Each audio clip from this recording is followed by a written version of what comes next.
Ashley Grace here. Thank you so much for coming to view this video. It means a whole lot. But my main hobbies are reading, I love cooking, and cleaning can be very therapeutic for me too. I really love anything outside, so like hiking, biking. I love to work out. Well, love's a strong word, but I do like to work out. I'm trying to be healthier because I'm kind of forced to with a lot of my health issues, but I'll talk about that in a few minutes. But my other hobbies are I really love gardening too. I love doing any DIYs. So my mom raised me as a single mom because of my dad's alcoholism, of course, and with me and my brother. My brother's 6 years older than I am, and you know, he's married and doing his thing in West Virginia.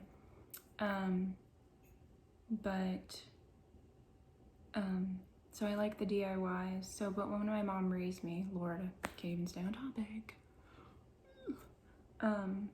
My mom raised me to be a very independent woman. Like, she taught me like how to keep the house. That includes like mowing the grass, keeping the outside kept up, inside hanging your own pictures, changing, you know, light bulbs, changing out smoke detectors,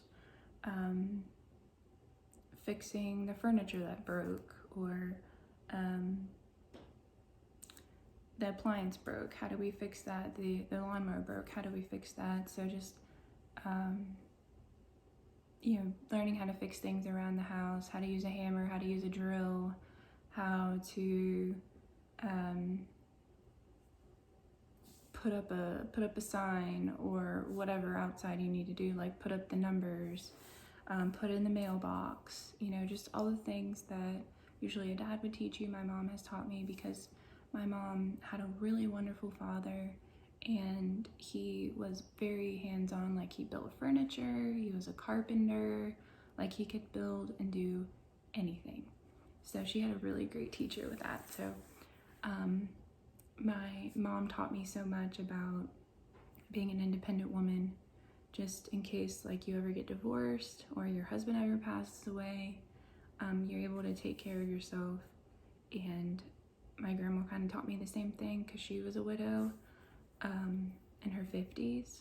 So that is a big thing about me. I'm super independent. I don't like to have to rely on anyone. And I think that's a pretty good quality to have because you never know what's going to happen. So you need to be really self-sufficient. So like the DIYs, that's why I'm so into it, because my mom's taught me so much how to do things, and I love power tools. And looking at me, you wouldn't think I was as handy as I am, but I love doing that. I love room redos. I love making something ugly beautiful. Like, my specialty is taking ugly furniture and making it beautiful. So you'll probably see that a lot because I love doing that. That's probably one of my favorite things to do. But I'm a big baker as well, like cooking and baking, like I said. I'm a very much into homemade everything. So like for the holidays, I love to do everything from scratch. So if I make pies, I'm making the crust homemade. We're not doing any boxed, we're doing homemade. Even the center. I don't even like using canned pumpkin. If I can go out and get a pumpkin and do it, I'm gonna do it. Like, I'm ridiculous, but I think it's more of the experience for me, making and spending a lot of time on something that someone's really gonna enjoy. Really pushes me forward. And like I said, it helps me in my grief process or in my life to deal with all the things the clients tell me. And so that's been something really helpful for me. And I really love listening to music. So my favorite music is going to be classical and opera, which people see me and they're like, whoa, like, who are you? Like, nobody your age likes this stuff. I'm like, of course they do. It's so great. I really love Franz Joseph Haydn. I really like, he's my favorite, but I love Mozart. I do like Beethoven, but some of his stuff is a little too loud for me. Like, I like smooth, like relaxing, calming, because that's what I use that a lot for, is like reduction of anxiety. Because you get really emotionally worked up sometimes with some of the stuff that you hear. But that calms me down like right away. And a lot of people say, like, do you take it with you? Like what people tell you? Not really. Sometimes, but I'm usually good at disassociating it, and like home life is home life. And so I was surprised how good I was about that, but I think you have to for your own sanity, or you wouldn't be able to do it for very long. So yeah. So other hobbies, like I said, reading. I like historic novels, or I like modern romance is really good. So yeah, I'm very typical, I think, in that way. Like, I like girly stuff in that way. But I do also really love like fashion and jewelry, which I really want to one day have my own jewelry line. So that's like a really big dream of mine.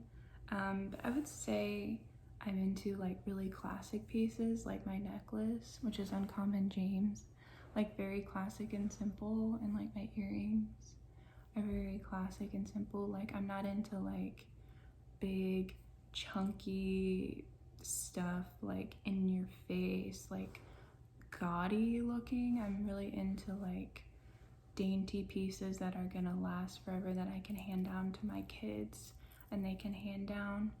And I would say I'm like a classic as far as jewelry, and even kind of like what I wear. I would say I'm very classy, and I guess in a way like sophisticated.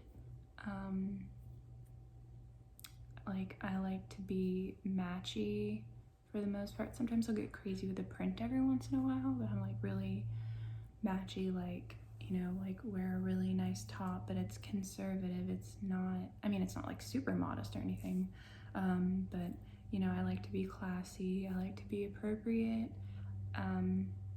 Very much my age. I dress very much for my age. You know, I'm not trying to be a Gen Zer. I like my style.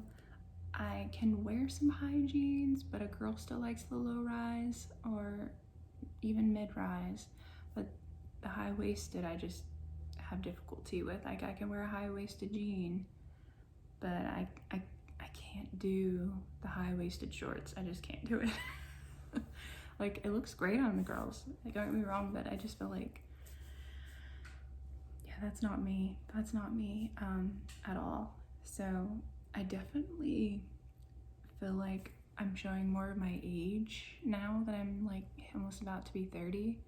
Like, the millennials aren't the youngest generation anymore, which, you know, they warn you that's gonna happen, but like when it actually happens to you, it's like the most bizarre experience ever. Because, you know, when you're young, you think, oh, like this is gonna last forever, or, you know, that's gonna be a long time before that happens. But then it like actually happens, and you're like, oh my gosh, here it is. Like, graduated high school 10 years ago already, and it's like, what have I done? Like, you know, you go through that quarter life crisis, as they say. Like, that's a real thing. Even if you have like your career and you went to college and everything, even if you're married, even though I'm not, I feel like everybody goes through that. Like, is this all this is gonna be? So yeah, oh gosh, yeah, definitely. So that's kind of my style and mindset. So I'm going to be doing like a lot of outfits and stuff. So if you're into like classic, dainty, beautiful, sophisticated outfits, especially for like the office, and then, you know, like cute little going outs, like to the store, or like weekends, and then like dressing up and stuff, you'll definitely be seeing a lot of that from me. Yeah, and I love makeup and skincare too. So you'll be seeing a lot of that. Especially since I have kind of like a rare, not rare, but like an autoimmune skin disorder. Well, it's not just skin, but it's an autoimmune disorder. So those are my main hobbies. It's hard to do a whole lot, which I'm going to go into why in a second.